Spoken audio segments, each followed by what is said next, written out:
বাড়িতে বোমাবাজি সংক্রান্ত মামলায় হাইকোর্টে সাময়িক স্বস্তিতে বিজেপি নেতা অর্জুন সিং। জগদ্দলে গুলি বোমা কাণ্ডে বিজেপি নেতা অর্জুন সিংকে 5টি নোটিশ দিয়েছিল পুলিশ। তাতে হাজিরা না দেওয়ায় মঙ্গলবার অর্জুন সিং এর বিরুদ্ধে গ্রেফতারি পরোয়ানা জারি করেছিল ব্যারাকপুর মহকুমা আদালত। তবে বাড়ির সামনে বোমাবাজি এবং পুলিশি নোটিশ সংক্রান্ত মামলায় বুধবার কলকাতা হাইকোর্টে সাময়িক স্বস্তি পেলেন অর্জুন সিং। বৃহস্পতিবার মামলার পরবর্তী শুনানির আগে পর্যন্ত বিজেপির প্রাক্তন সাংসদের বিরুদ্ধে কোনো কঠোর পদক্ষেপ নেওয়া যাবে না। রাজ্য সরকারকে মৌখিক নির্দেশ দিয়েছেন বিচারপতি জয় সেনগুপ্ত। 27 মার্চ ভাটপাড়ায় অর্জুন সিং এর বাড়ির সামনে প্রথমে গুলি চলে। গুলিবিদ্ধ তৃণমূল কর্মী দাবি করেন গুলি চালিয়েছেন অর্জুন সিং। পাল্টা অর্জুনও চ্যালেঞ্জ ছোড়েন, তার গুলি চালানোর ফুটেজ থাকলে সামনে আনা হোক। এই মামলায় অর্জুন সিং এর বিরুদ্ধে এফআইআর হয়। অর্জুন সিংকে একাধিক নোটিশ পাঠায় পুলিশ।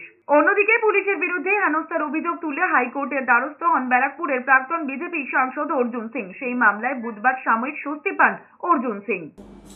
জায়গায় তারা স্বস্তি পেতে পারে যদি সিঙ্গেল বেঞ্চ কোনো অর্ডার দেয়, ডবল বেঞ্চে সেই অর্ডারকে খারিজ করা হয় বা কোনো স্টে দেওয়া হয়।